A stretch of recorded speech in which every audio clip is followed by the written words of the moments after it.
အတိတရားရှိသူတို့ဤစိတ်နေသဘောထားတရားဒေသနာတော်ဘုရားမြတ်စွာဤမဟာကရုဏာကုံအာယုပြုကာတိကျူးဖွဲ့ဆိုအပ်သောဝန္ဒနာပနာမအာတိတဂါထာကိုယူဆပူဇော်ခြင်းဖြင့်ဓမ္မသဘင်ကိုစတင်ကြရအောင်ယောကပ္ပဂောတိဟိပိယပမေယံကာလံကရွန်တောတိတုက္ကရာနိခေရံကတောလောကဟိတယာနာထောနမောမဟာကရုဏိကတတတ္တယောနာထောဝိနိယများစွာတတ္တဝါဤချမ်းသာစီးပွားလိုလားတောင်းတဂုံပေါင်းခါသဖြင့်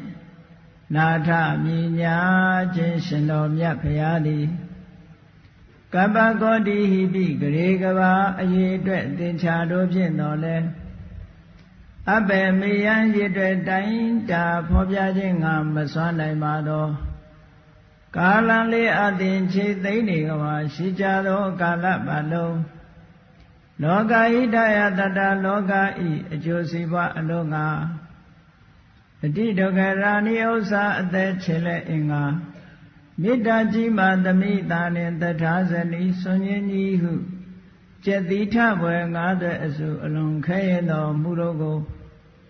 ကရွန်တော်ဖျားဖြစ်ရန်ဤတန်ကြိုးကိုအထုတ်တော်မူရသည်ဖြစ်၍ခေရန်လက်ချေမျက်လုံးအသက်ဆုံးရဲ့နှလုံးစိတ်ဝံကိုရောဤပင်မညင်းတို့ကတောဘဝတဏ္ဍချိန်ပများစွာရောက်တော်မူခဲ့ရရှာလိပြီမဟာကရုဏီကတတတ္တဝါများရင်ဝဲသားကဲ့သို့တနာချစ်ခင်မဟာကရုဏာရှင်ဖြစ်တော်မူသောတတနာတတဝိနည်းများစွာတတ္တဝါဤချမ်းသာစီးပွားလိုလားတောင်းတဂုံပေါင်းခါသဖြင့်နာထမြညာထိုရှင်တော်မြတ်ဗျာအားနမောယုတိပြောင်းပြောမှန်ကိုလျော်ပြီးကရောယုကျိုးရှိခိုးခြင်းသည်အထုဘဝတုစင်စစ်မသွေဖြစ်ပါစေတည်း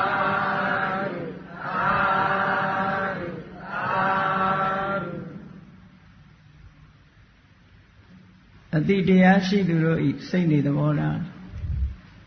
လောကမှာလူတွေပြောကြတယ်ဒီလူကတော့အတိတရားမရှိဘူးဒီလူကတော့အတိတရားရှိတယ်ဘာကိုရည်ညွှန်းပြောနေကြတာလဲအတိတရားဆိုတာဘယ်ရာကိုခေါ်တယ်လဲလို့ခြုံငုံသုံးသပ်ကြည့်ဖို့လိုတယ်အတိတရားရှိတဲ့ပုဂ္ဂိုလ်ရဲ့စိတ်နေသဘောထားလူတယောက်မှာအတိတရားမရှိခင်ကစိတ်နေသဘောထားကဘယ်ပုံရှိပြီးအတိတရားရှိပြီးတဲ့နောက်မှာစိတ်နေသဘောထားပြောင်းလဲလာမှုကဘယ်လိုလဲလို့ကိုဆန်းစစ်ပြီးတော့ကြည့်တင်တာပေါ့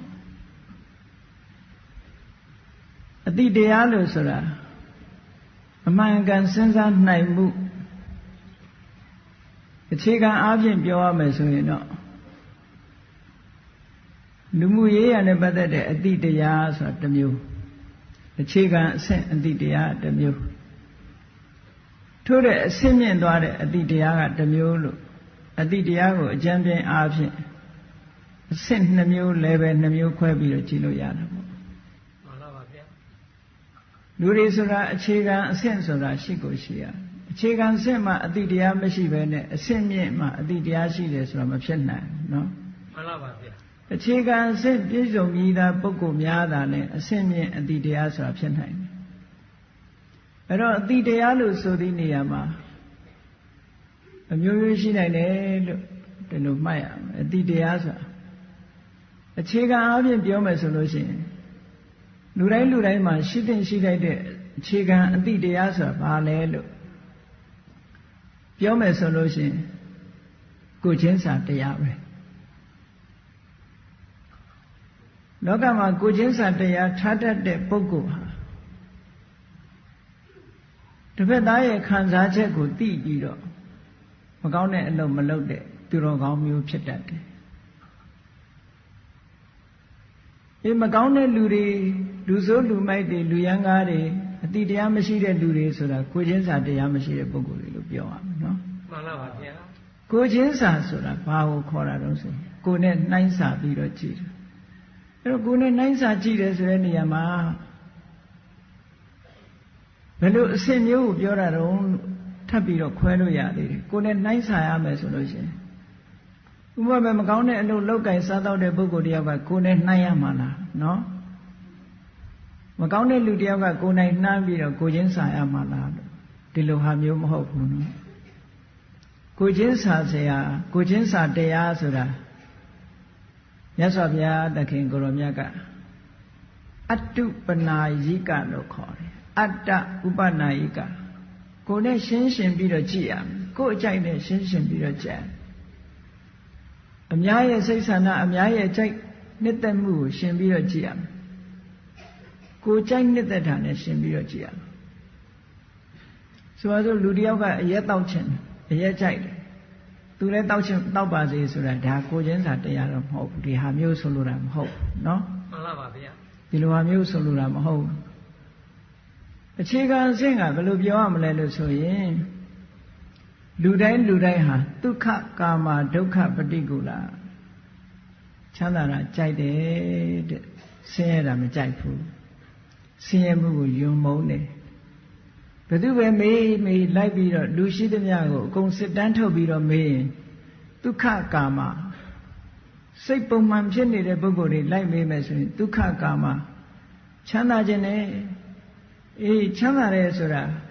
ပတ်စံချမ်းသာတာကိုပြောတာမဟုတ်ဘူးနော်မှန်ပါပါဗျာလူဆိုတာဘဝမှာအစဉ်ပြေလေးနေခြင်းတာချမ်းသာခြင်းနဲ့အေးစစ်စစ်နေခြင်းနဲ့အဲ့ဒီချမ်းသာမျိုးကိုပြောတာမှန်ပါပါဗျာပတ်စံချမ်းသာတာကစိတ်ချမ်းသာတာမဟုတ်ဘူးတခြားစီနော်မှန်ပါပါဗျာအေးဒါကြောင့်မို့ဗမာစကားမှာသွားပြီးတော့ရောတတ်တယ်လူချမ်းသာနဲ့သွားပြောလို့ရှိရင်ပတ်စံရှိတဲ့လူကိုလူချမ်းသာလို့သွားတွက်တတ်တယ်အဲ့ဒါမျိုးကိုပြောတာမဟုတ်ဘူးမိမိအစဉ်တန်းလိုက်ဘဝမှာစိတ်ချမ်းသာကိုချမ်းသာနေတာဟုတ်ဒါစိတ်ချမ်းသာတယ်လို့ခေါ်တာပဲပစ္စံတွေဘလောက်များနေစိတ်ချမ်းသာကြမှာချမ်းသာတယ်လေငွေကြေးတွေကထောင်တောင်းသိန်းပေါင်းထောင်တောင်းရင်းနှီးထားတယ်အဲ့ဒီအလုပ်တစ်ခုမတော်တဆပျက်စီးသွားမှာကိုအမြဲတမ်းစိုးရိမ်နေရတယ်ဟောချမ်းသာတဲ့ငွေချမ်းသာတဲ့ပုဂ္ဂိုလ်ဟာထိုငွေတွေဆုံးရှုံးမှအမြဲကြောက်နေရတယ်မှန်ပါပါဗျအဲ့ဒါချမ်းသာမဟုတ်ဘူးပတ်စံချမ်းသာတာချမ်းသာတာမဟုတ်ဘူးတကယ်စစ်ချမ်းသာတာကအဲ့ဒါမျိုးကိုပြောတာမဟုတ်ဘူးတဲ့မိသားစုဘဝမှာဗာနဲ့ပဲနေရစာဝတ်နေရေးလေးပြည့်စုံနဲ့မတောင်းမတမကြောက်မကြနဲ့အေးသက်သာချမ်းသာနေနိုင်ရတယ်ဆိုတာမျိုးကိုဆိုလိုတယ်အဲ့တော့လူတိုင်းဟာချမ်းသာခြင်းညခုနငွေရှာတဲ့ပုဂ္ဂိုလ်တွေကလည်းချမ်းသာခြင်းလို့ရှာတာပဲရှာတာကတော့ချမ်းသာခြင်းနဲ့သို့တော့ချမ်းသာခြင်းလို့ရှာပေမဲ့လို့ချမ်းသာတယ်တွေ့သလားဆိုချမ်းသာတယ်မာတာတွေမဟုတ်ဘဲနဲ့ဆင်းရဲဒုက္ခတွေလည်းအများကြီးတွေ့ရတာပေါ့အေးဒါကြောင့်စိတ်ချမ်းသာမှုဆိုတာတစ်ခုနဲ့တစ်ခုမတူဘုရားမြတ်စွာလက်ထက်တော်ခါကာလတုန်းကသာကဝင်တွေကအလှဲ့ကျခုခေတ်လို့ပြောမယ်ဆိုရင်တော့တပါတီစနစ်လူမျိုးတစ်မျိုးကအုပ်စိုးတာကို oligarchy system လို့ခေါ်တယ် monarchical system ဆိုတာဧကရာဇ်ဘုရင်တွေအုပ်စိုးတာဘုရင်တဦးတည်းကနေပြီးသားစဉ်မျိုးဆက်အုပ်စိုးသွားတာ monarchical system လို့ခေါ်တယ်ဘုရားလက်ထက်ကဗိမိတာရတို့ကောသလတို့အဲ့ဒီစနစ်နဲ့အုပ်စိုးတာသူတို့သားစဉ်မျိုးဆက်ဘုရင်အုပ်စိုးတာဘုရားရဲ့အမျိုးဖြစ်တဲ့တာဂီဝင်တွေတို့ဟိုဝေသာလီယပြည်ကလိษဝီတို့ဘုရားပြိဋိဘံဆိုင်ရာရက်ကမန္လတိုင်းကမန္လမင်းတွေတို့ဆိုတာတွေက oligarchy system လို့ခေါ်တယ်ခုခေတ်လို့ဆိုရင်တော့တပါတီအုပ်စိုးတယ်လို့ဒီလိုပြောနော်မှန်ပါပါဗျာလူမျိုးတစ်မျိုးကနေပြီးတော့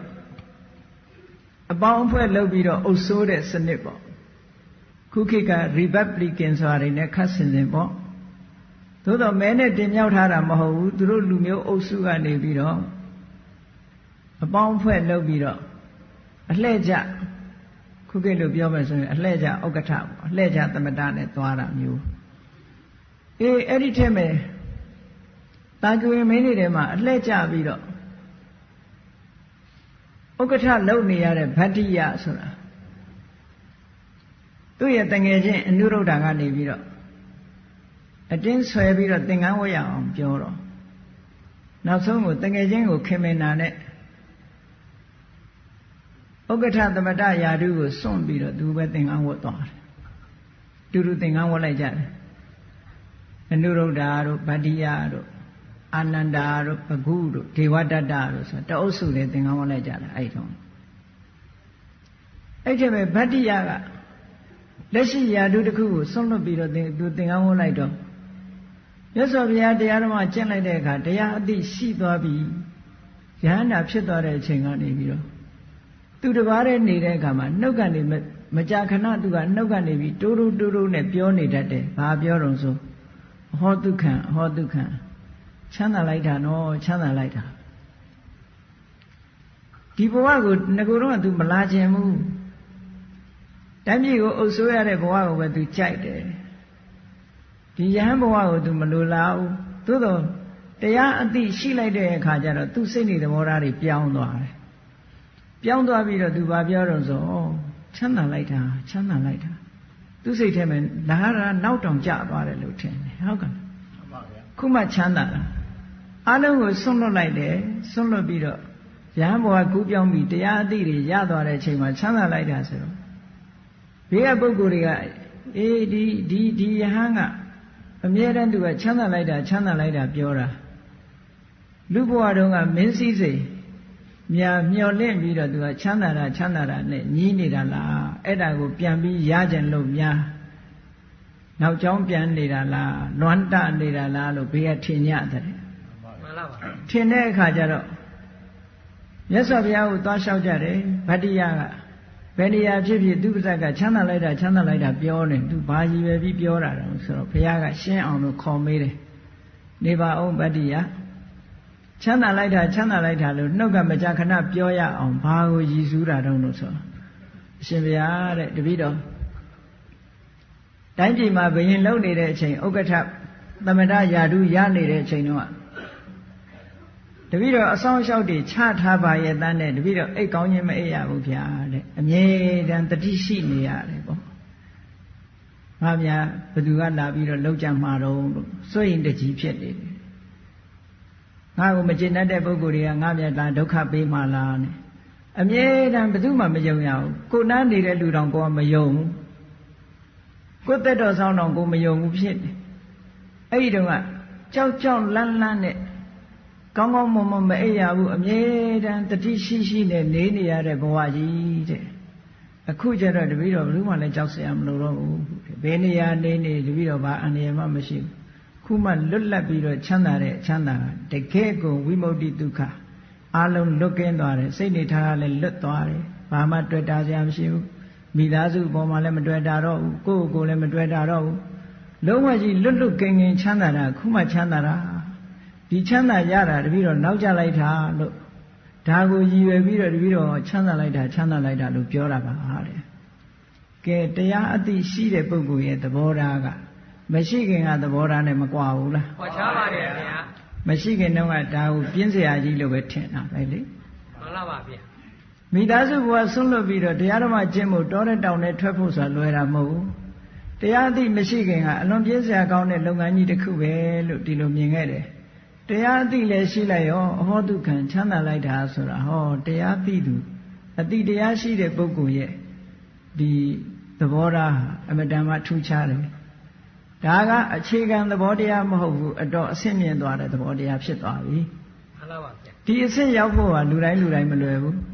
ဒါဖြင့်အခြေခံအသိတရားရှိဖို့ဆိုတာဘာတော့ဆိုရင်ခုနကိုချင်းစာတရား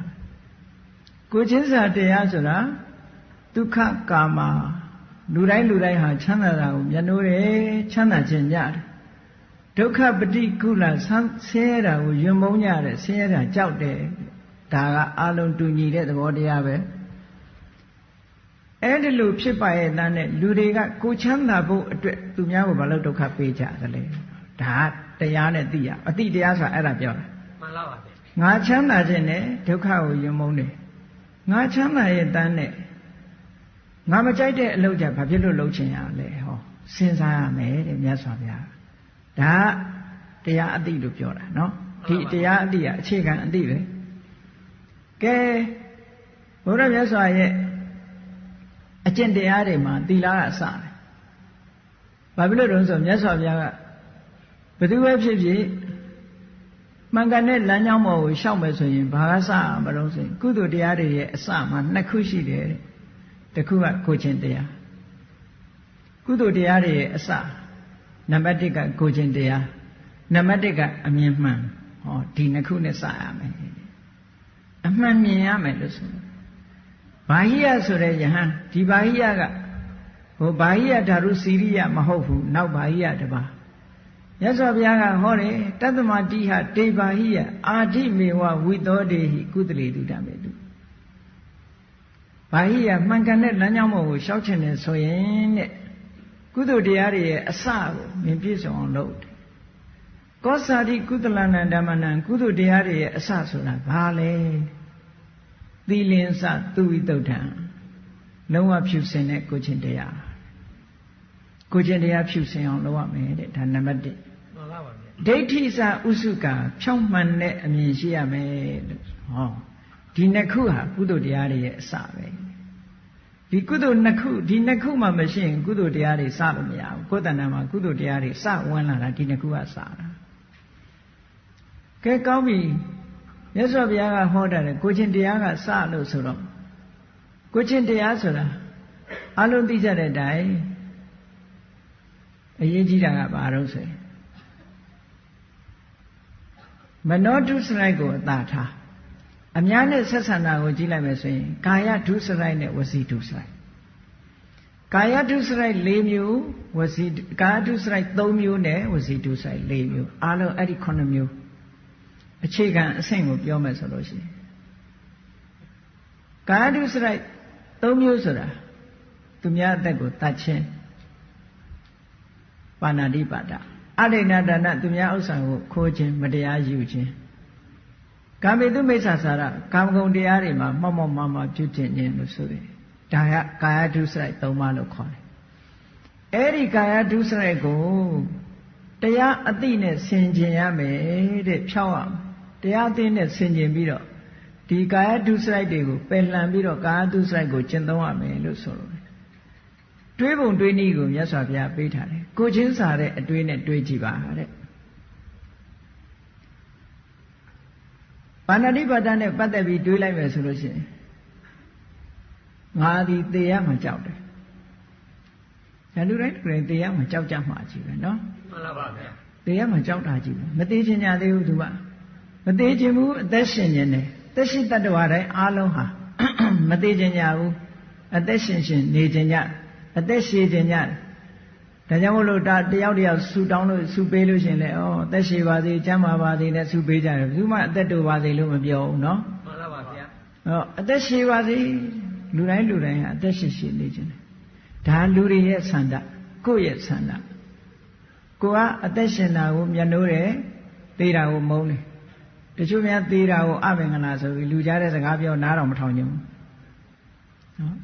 သေတဲ့အကြောင်းလာပြောရင်တော့ဟာနမိတ်မရှိနမမရှိမပြောနဲ့တောင်ပြောလိုက်သေးတယ်နော်မှန်ပါဗျာမသာအတုဝအိမ်သွားပြီးရင်ပြန်လို့ရှိရင်ကရောတင်မောနဲ့ခေါင်းလျှော်ရသေးတယ်မဟုတ်တဲ့အတွေးတွေတွေးမိလို့ပါဒါနော်မှန်ပါဗျာတရားအသိရှိရင်ဒါတွေလုပ်ဖို့လိုသလားမလိုဘူးလားစဉ်းစားကြည့်ပေါ့မှန်ပါဗျာအတုဝအိမ်သွားရင်တဏတယ်လို့ဒီလိုယူဆကြတယ်လူတွေကအဲ့ဒါကိုပြန်ပြီးတော့သိတိတင်တယ်သို့တော့ရှင်ဘတ်ထဲမှာလောဘတွေဒေါသတွေမောဟတွေရန်သူတွေကဒီထဲမှာ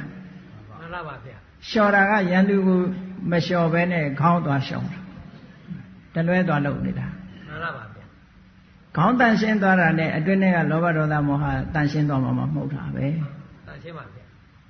အဲ့တော့အတုပတွေ့တယ်ဆိုလို့ရှိရင်တနေ့ငါလည်းတရားအောင်မှလို့စဉ်းစားပါမြတ်စွာဘုရားဒီလိုဟောတာမှန်ပါဗျာအဲ့လိုစဉ်းစားဖြင့်အသက်ရှင်နေတုန်းကတခုကောင်းတာတွေလုံးပါပဲဆိုတဲ့အတွေ့တွေးရမယ်ခုနကတလွဲတွေးနေတာ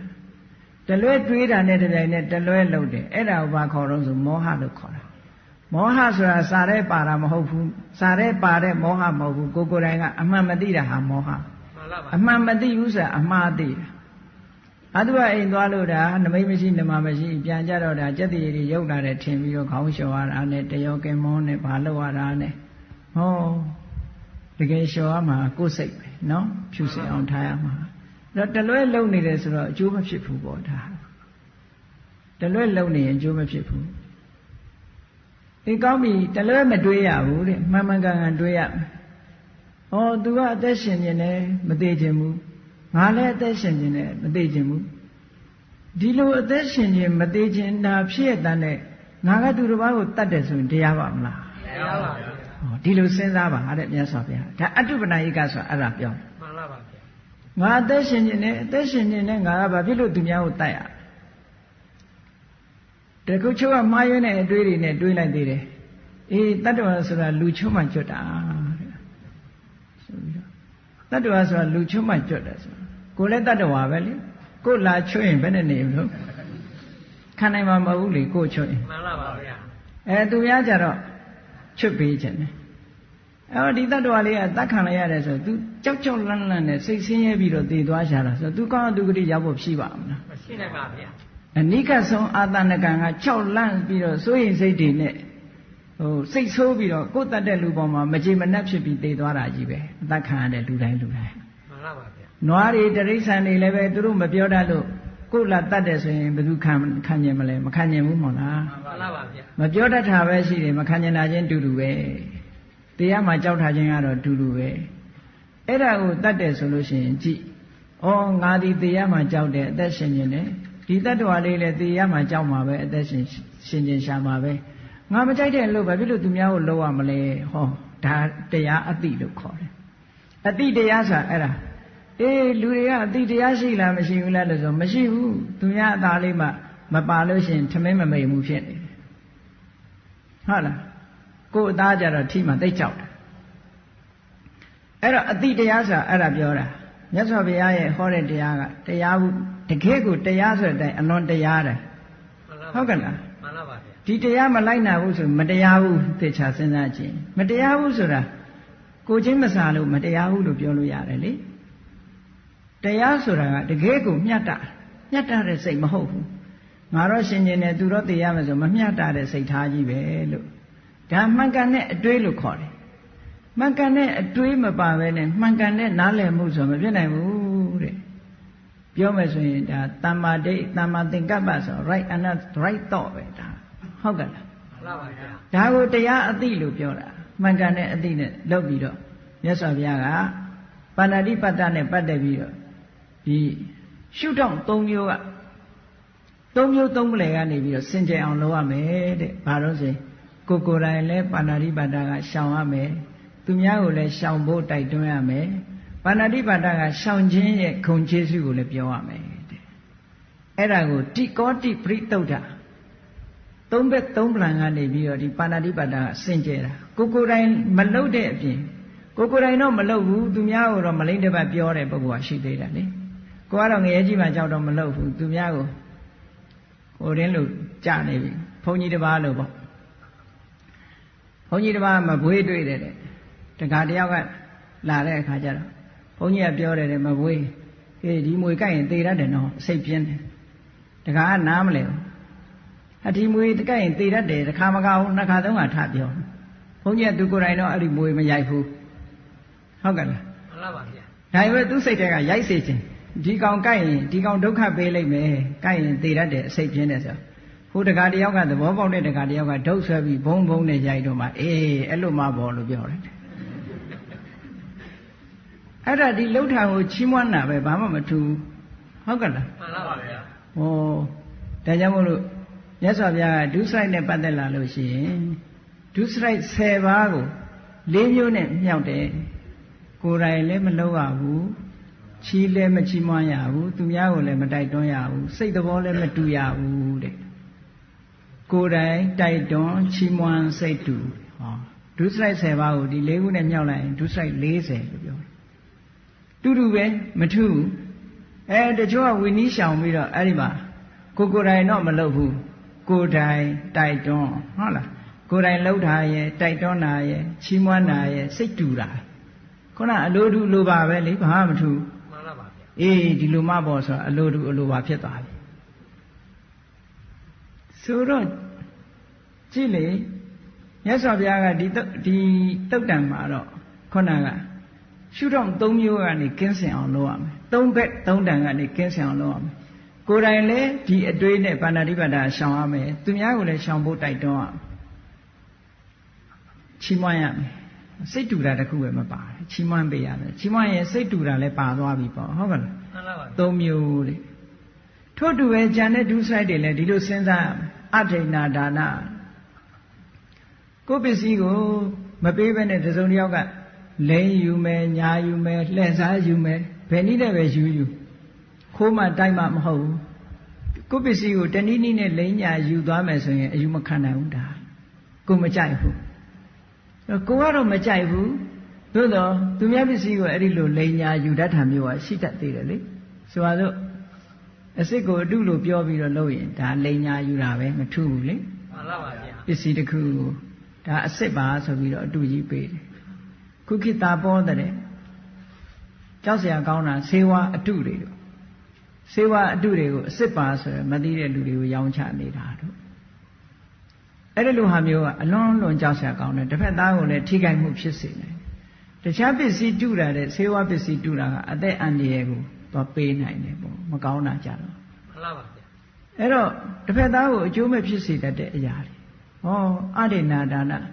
ကိုယ်ပစ္စည်းကိုတရားရောက်ကလိမ့်ယူသွားမယ်ကိုမပေးတဲ့ပစ္စည်းကိုယူသွားမယ်ဆိုရင်ကိုမကြိုက်ဘူးငါမကြိုက်တဲ့အရာကိုဘာဖြစ်လို့သူများကိုလောက်ရမှာလဲကိုယ့်ကိုယ်စဉ်းစားမယ်ငါပစ္စည်းညာယူသွားရင်ငါမကြိုက်ဘူးငါမကြိုက်တဲ့အရာဘာလို့သူများလောက်ရမှာလဲလို့ဆိုအဋ္ဌိဏဒါနကရှောင်ပါတဲ့ဒီအတွေးနဲ့ဒါတရားအတိလို့ခေါ်တယ်ဒါအခြေခံစစ်ဒီအတိလေးရရှိကိုရှိရမယ်နော်မှန်ပါပါဗျာဒါလူကြီးမှမဟုတ်လူငယ်လည်းဒီအတိရှိရမယ်လူကြီးလည်းအတိရှိရမယ်လူလက်လည်းဒီအတိရှိရမယ်ဒါအဲ့ဒါလို့လုပ်ပြီးတော့အဋ္ဌိဏဒါနကကိုယ်တိုင်လည်းရှောင်တယ်သူများကိုလည်းတိုက်တွန်းတယ်ရှောင်တဲ့ကျိုးကျေးဇူးကိုလည်းချီးမွမ်းပြောဆိုတယ်ချီးမွမ်းတယ်ဒီလိုလာရမယ်ကာမေတုမိစ္ဆာစာရဆိုတာလည်းပတ်သက်လာရင်လည်းဒီလိုပဲကိုယ်မိသားစုထဲမှာလာပြီးတော့ကာမဂုဏ်ကိစ္စဖောက်ပြန်မယ်ဆိုလို့ရှိရင်ကိုကြိုက်မှာမဟုတ်သူကမကြိုက်အဲ့တော့ကိုမကြိုက်တဲ့ကိစ္စကိုသူများသွားပြီးတော့ကိုမကြိုက်တာကိုသူများကြတော့လုပ်တယ်ဆိုတော့ဒါမတရားဘူးပေါ့နော်အဲ့ဒီမတရားဘူးဆိုတဲ့အတိလေးကိုတရားရမယ်ဆိုတဲ့အတိလေးကိုသိတာဒါတရားအတိပဲနော်အတိတရားပဲဩငါမကြိုက်တဲ့အလုပ်ကိုဘာဖြစ်လို့သူများလုပ်ရမှာလဲငါမကြိုက်ဘူးငါမကြိုက်ရင်သူများလည်းမကြိုက်ဘူးသူများမကြိုက်တဲ့အလုပ်ကိုငါဘာလို့လုပ်ရမှာလဲလို့စဉ်းစားပြီးတော့ကာမေတုမိစ္ဆာစာရကကိုယ်တိုင်လည်းရှောင်တယ်သူများကိုလည်းမလုပ်ကြနဲ့ဟေ့တိုက်တွန်းတယ်နော်မလုပ်တဲ့လူကိုချီးမွမ်းတယ်ဟာဒီလူကလူတော်ပဲလူကောင်းပဲနဲ့ဆိုချီးမွမ်းတယ်ဟောသုံးပလဲကနေပြီးတော့ကြည့်လိုက်တော့ကာမေတုမိစ္ဆာစာရနဲ့ပတ်သက်လာရင်သူကလုံးဝစင်ကြယ်သွားတယ်ပြည့်စုံသွားကိုတော့ရှောင်ပါရဲ့သူများကိုတိုက်တွန်းနေသေးတယ်ချီးမွမ်းတဲ့စိတ်ကလေးရှိနေသေးတယ်ဆိုမဟုတ်သေးဘူးအဲ့ဒါမပြည့်စုံသေးဘူးလို့ပြောရမယ်နော်ဒါကာယတုစိုက်နဲ့ပတ်သက်လာလို့ရှိရင်ဒီတိုင်းနားလဲရနောက်ဝစီတုစိုက်နဲ့ပတ်သက်လာပြီးတော့ကိုယ့်ကိုတစုံတစ်ယောက်ကလိန်သွားမယ်ကိုယ့်အကျိုးစီးပွားတွေပြက်အောင်လိန်လီစားပြောကြသွားမယ်ဆိုရင်ကိုယ်ခံရခက်တယ်ကိုမကြိုက်ဘူးအဲ့တော့ကိုမကြိုက်ဘဲနဲ့ဘာဖြစ်လို့သူများကိုလုပ်ရမှာလဲမလုပ်သင့်ဘူးကိုမကြိုက်တဲ့လို့သူများကိုမလုပ်သင့်ဘူးလို့စဉ်းစားရမယ်အဲ့ဒါလို့စဉ်းစားပြီးတော့မုသဝါဒကလည်းရှောင်ရမယ်လိန်လီလှည့်စားပြီးသူများအကျိုးတရားပြက်ပြားသွားအောင်မလုပ်သင့်ဘူးကိုယ်တိုင်လည်းမလုပ်ဘူးသူများကိုလည်းမလုပ်ဖို့တိုက်တွန်းတယ်မလုပ်တဲ့ပုဂ္ဂိုလ်ကိုလည်းလူတော်လူကောင်းအဖြစ်ချီးမွမ်းတယ်ဟောရှုထောင့်၃မျိုးကနေပြီးတော့စင်ကြယ်အောင်ကျင့်သုံးတယ်နောက်တစ်ခုကဘာတော့ဆိုလို့ရှိရင်ပိတုဏဝါစာပိတုဏဝါစာဆိုတာတယောက်နဲ့တယောက်မတက်အောင်ဝင်ပြီးတော့တတ်ရှို့တယ်ခုံတိုက်တယ်လို့ခေါ်တယ်မှန်ပါပါလူတယောက်နဲ့တယောက်အစဉ်ပြေးနေလို့ရှိရင်သွားပြီးတော့လေတံလေးသွားထိုးတယ်တယောက်နဲ့တယောက်မတွေ့မတက်အောင်လုပ်တယ်ဓမ္မပဒထဲမှာဝတ္ထုလေးတစ်ပုဒ်ရှိတယ်မထေကြီးနှစ်ပါးအသက်ကတစ်ပါးနဲ့တစ်ပါးမတိမ်မရေရွယ်တူပဲဆိုပါစို့တစ်ပါးကနည်းနည်းငယ်တယ်တစ်ပါးအကြီးသူတို့နှစ်ပါးဟာတကယ်လို့ကိုညီကိုလိုပဲခင်ကြတယ်ညီကိုလိုခင်တယ်အမြဲတမ်းဒီနှစ်ပါးဟာတူတူတွဲပြီးတော့သိရင်းနှီးတယ်အငယ်ပုဂ္ဂိုလ်ကကြီးတဲ့ပုဂ္ဂိုလ်သိလေးစားကြီးတဲ့ပုဂ္ဂိုလ်ကလည်းပဲကိုငယ်တဲ့ပုဂ္ဂိုလ်ကိုလေးစားတယ်နှစ်ပါးတစ်ပါးနဲ့တစ်ပါးအပြန်အလှန်ဒီလိုလေးစားပြီးစိတ်သဘောထားအလွန်ကောင်းကြတယ်တောအကြောင်းတစ်ခုမှသတင်းသုံးနေတယ်အဲ့တောအကြောင်းမှာဓမ္မဂတိကဘုန်းကြီးတစ်ပါးရောက်လာတယ်အဲ့ရောက်လာတဲ့ဘုန်းကြီးကဒီကိုယ်တော်ကြီးနှစ်ပါးကြောင်းရောက်လာတော့ ဆရာတော်ကြီးတွေကလည်းတရားနာကြနော်ဓမ္မဂတိကဆိုတော့တရားဟောတတ်တယ်ပေါ့တရားဟောတော့သူတို့ဓမ္မဂတိကတရားဟောတတ်တော့သူတို့ကဓမ္မဂတိကကိုကြီးညိုကြတယ်မြတ်နိုးကြတယ်ငါရှင်တို့နဲ့တူတူနေပါတရားဟောဆရာရှိသူဟောခိုင်းတရားနာတရားမြတ်နိုးတာဒါပေမဲ့အဲ့ဒီဓမ္မဂတိကစိတ်ကောင်းမရှိဘူးပေါ့တရားအသိမရှိဘူးသူများသာဟောတာကိုယ်မှတရားအသိမရှိသည့်အတွက်ကြောင့်ဓမ္မဂတိကကိုဒကာဒကမတွေကကြီးညိုလာတော့အဲ့ဓမ္မဂတိကဘာဖြစ်လာတော့ဆိုဒီကိုယ်တော်ကြီးနှစ်ပါးမောင်းထုတ်ပြီးတော့ဒီเจ้าအပိုင်စည်းမယ်ဆိုတဲ့စိတ်ဓာတ်ဝင်လာတယ်ဒါလွန်ခဲ့တဲ့နှစ်ပေါင်း2500ကနော်အခုမဟုတ်ဘူးမှန်ပါပါဗျာအဲ့တော့လူရှိနေရင်ဘယ်ခါမှဆိုဒါမျိုးရှိမှာပဲဟောခုခေတ်မှရှိတယ်လို့မထင်နဲ့လူရှိနေရင်လူရဲ့စိတ်ဓာတ်ကိုကြောက်စရာကောင်းတာပြောပါတယ်မှန်ပါပါဗျာဟိုခေတ်က2500လူတွေလည်းဒီတိုင်းပဲခုခေတ်လူတွေလည်းဒါဒီတိုင်းပဲရှိတဲ့လူကရှိနာပဲနော်မှန်ပါပါဗျာအဲ့တော့မကောင်းတာတွေရှိတယ်လို့ကောင်းတာတွေကလည်းဟိုတုန်းကရှိတယ်လို့ခုလည်းရှိနေမှာပဲလို့ပြောရမှာပေါ့ကောင်းတဲ့ဘက်ကပြောမှဆိုရင်နော်အဲ့ဒီဓမ္မဂတိကဘာလို့တုံဆိုတော့ဒီကိုယ်တော်ကြီးနှစ်ပါးသူမတက်အောင်လုံးမှဒီเจ้าသူရမှာကိုဒီကိုယ်တော်ကြီးနှစ်ပါးညီညွတ်နေမဖြစ်ဘူးမဖြစ်တဲ့အခါကျတော့တရက်ကျတော့တပါးစီသတင်းသုံးနေတဲ့နာကိုသွားတယ်ထင်းအောင်မြင်အောင်လုပ်တာပေါ့ဂုံးတိုက်တယ်ဆိုတာပါဇက်နဲ့ပြောမှမဟုတ်သူကမထေကြီးစီအရင်သွားပြီးတော့ရှင်ဘုရားတဲ့အရှင်ဘုရားတို့နှစ်ပါးညီတို့ကိုလိုခင်တာဟုတ်လားဟာခင်တာပေါ့တို့နေလာတာနှစ်ပေါင်းလောက်ကြာတယ်ဒါပေမဲ့ဘုရားတဲ့ဆိုပြီးတော့မပြောတော့ပါဘူးဗျာပြီးတော့ဆိုပြီးတော့ကြော့ပြီးထသွားတယ်ကိုရောကြီးစိတ်ထဲမှာထင်းနေဘာလဲဒီကိုရောငါဘာပြောချင်လို့နောက်တစ်ခါအငယ်စီသွားပြန်တော့လေဒီလိုပဲရှင်ဘုရားနောင်တော်ကြီးတို့ရှင်ဘုရားကြီးညိုတယ်ကြီးညိုတယ်ရှင်ဘုရားကသာကြီးညိုတာမပြောတော့ပါဘူးရှင်ဘုရားတို့တော်ကြတော့ဆိုဒီတိုင်းထားပါကိုရောကြီးနှစ်ပါးသိချင်တာနောက်တဲ့ကျတော့အတင်းကြပ်မေးတာအတင်းကြပ်မေးတဲ့အခါကျတော့အရှင်ဘုရားကိုဘလို့ပြောတယ်ဟိုကဘလို့ပြောတယ်ရှေ့လာရှင်ဘုရားနဲ့ဟန်လို့ပေါင်းနေတာကိုရကြတော့ပြောတယ်ဆိုကိုရောကြီးနှစ်ပါးစိတ်ဝမ်းကွဲသွားကြတယ်နော်စိတ်ဝမ်းကွဲသွားပြီးတော့တပားနဲ့တပားမျက်နှာချင်းမဆိုင်တော့ဘူးတပားကအရှိပေါက်ကနေထွက်ပြီးအရှိလျှောက်သွားတယ်တပားကအနောက်ပေါက်ကနေထွက်ပြီးအနောက်လျှောက်သွားကြောချင်းပေးပြီးတော့ထွက်သွားလိုက်ကြတာကိုရောကြီးတွေနှစ်ပေါင်းအတော်ကြာမှဒီကိုရောကြီးနှစ်ပါးပြန်တွေ့တဲ့အခါဒီကိုရောရဲ့လိမ်လည်လှည့်စားမှုကိုသွားတွေ့ရတယ်မှန်လားပါဗျာဂုံးတိုက်တာဆိုတာအဲ့လိုတဦးနဲ့တဦးညီညွတ်နေလို့ရှိရင်ဂျားထဲမှာဝင်ပြီးထင်းအောင်မြင်အောင်လုပ်ပြီးတယောက်နဲ့တယောက်မတက်အောင်လုပ်လိုက်တာတဲ့အဲ့ဒါကိုပိတုဏဝါစာလို့ခေါ်တယ်အဲ့ဒီပိတုဏဝါစာဟာကိုယ့်ကိုအလုတ်ခံရမယ်ဆိုလို့ရှိရင်ကိုမကြိုက်ဘူးတဲ့ကိုမကြိုက်တာကိုသူများကိုလုပ်ရင်သူများလည်းကြိုက်မှာမဟုတ်ဘူးဆိုပြီးပိတုဏဝါစာကရှောင်ပါတဲ့ကိုယ်တိုင်လည်းရှောင်ပါသူများကိုလည်းတိုက်တွန်းပေးပါပိတုဏဝါစာကရှောင်တဲ့ပုဂ္ဂိုလ်လည်းပဲချီးမွမ်းစကားပြောကြပါတယ်ဟောသုံးထို့တူပဲဖုဒ္ဓဝါစာဆိုတာဉာဏ်နဲ့စကားကိုပြောတာလူဆိုတာကိုယ့်ကိုယ်တယောက်နဲ့တယောက်မာမာဆာဆာပြောတာတောင်မှကြိုက်တာမှမဟုတ်ပဲနဲ့စကားတန်မာတယ်ဆိုရင်ကိုယ်မကြိုက်ဘူးလေသူဆဲတာရေးတာအသာထားအောင်လေတံမာမာနဲ့ပြောလိုက်ရင်ကိုယ်မခံနိုင်တဲ့လူတွေအများကြီးပဲအဲ့တော့သူကိုယ့်ကိုအဲ့လိုမာမာပြောရင်ကိုယ်မကြိုက်ဘူးဆဲရင်ကိုယ်မကြိုက်ဘူးဒါပေမဲ့ကိုယ်ကြတော့စိတ်ဆိုးလာတဲ့အခါကျတော့မာမာလည်းပြောတာပဲဆဲလည်းဆဲတာပဲကိုပြောတဲ့အခါကျအရသာရှိတယ်လို့ဖြစ်နေနော်အဲ့တော့အဲ့ဒီကိစ္စကိုလည်းပဲခုနလိုငါမကြိုက်တဲ့အလုပ်ဘာဖြစ်လို့သူများကိုပြောရမှာလဲငါမကြိုက်ရင်သူလည်းမကြိုက်ဘူးဆိုပြီးတော့ရှောင်ပါတဲ့ကိုယ်တိုင်လည်းရှောင်ပါသူများကိုလည်းရှောင်ဖို့တိုက်တွန်းပေးရှောင်တဲ့ပုဂ္ဂိုလ်ကိုလည်းချီးမွမ်းပါတန်ဖတ်ပလာပဆိုတာအကျိုးမဲ့စကားတွေပြောပြီးတော့အချိန်ဖြုံးတာကိုယ်စီလာပြီးတော့အကျိုးမဲ့စကားတွေပြောပြီးအချိန်ဖြုံးနေမယ်ဆိုရင်အလုပ်ပြက်အကင်ပြက်ဘာမှအကျိုးမရှိဘူးအဲ့ဒီအကျိုးမရှိတဲ့စကားတွေနဲ့ငါ့ကိုလာအချိန်ဖြုံးအောင်လုပ်နေငါမကြိုက်ဘူးငါမကြိုက်တယ်လို့သူလည်းမကြိုက်ဘူးသူများစီကိုဟုတ်လားလှည့်ပြီးတဲ့အခါကျတော့တယောက်နဲ့တယောက်ဟိုလူအတင်းပြောဒီလူအတင်းပြောမျိုးဖြစ်တာမျိုးတွေဒါတွေကမကောင်းတဲ့အကျင့်တွေပဲလို့ဒီလိုနှလုံးသွင်းရလူကတယောက်နဲ့တယောက်ဆုံမိလာလို့ရှိရင်ကြည့်လေလူနှစ်ယောက်ဆုံမိလာလို့ရှိရင်ဘာအစတုံးဆိုကြားပြီးပြီလားဆိုတာလာတယ်နော်ကြားပြီးပြီလားစတာဟိုကလည်းသိကျင်လာတယ်ဘာဟာတုံးဆိုပြောပြီးသူများအတင်းနေဖြစ်နေစဒီထက်ကနေတယောက်ကနေပြီးတော့ဘယ်သူကပြင်တော်လိုက်တာရထဲမှာတော်လိုက်တာလို့ပြောလိုက်လို့ရှိရင် ရှင်ကမသိလို့ကိုကမသိလို့ဆိုတာလေးနဲ့လာပြန်ရောအဲ့ကြတော့တော်ပါတယ်ဒါပေမဲ့ဆိုပြောတော့မယ်အကြရင်အပြစ်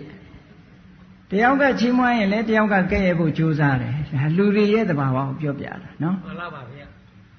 အဲ့ဒီတမ္ပပလာကနေစပြီးတော့နှုတ်နဲ့ပတ်သက်လာလို့ရှိရင်လူတွေကအဲ့ဒီလိုပြောလို့ရှိတယ်တဲ့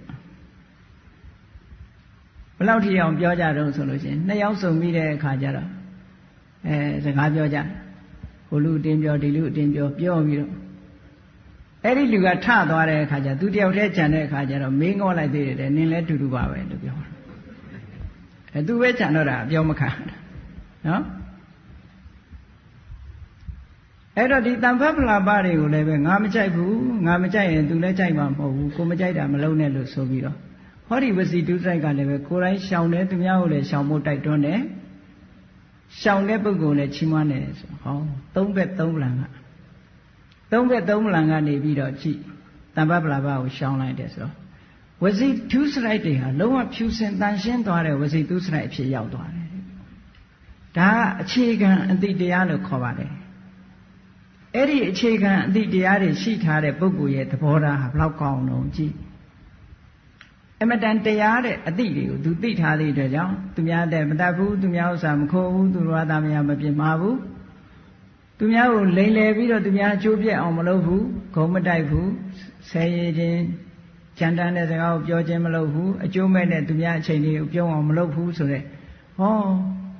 အများနဲ့ဆက်ဆံတဲ့အခါမှာ तू ကလုံးဝပြည့်စုံစင်ကြယ်တာဒါကိုချင်းတရားဘက်ကဒါပြည့်စုံတယ်အခြေခံအဆင့်အတိတရားလို့ခေါ်တယ်နော်မှန်ပါပါဗျာအဲ့ဒီအခြေခံအဆင့်ကိုမေ့ထားလို့မရဘူး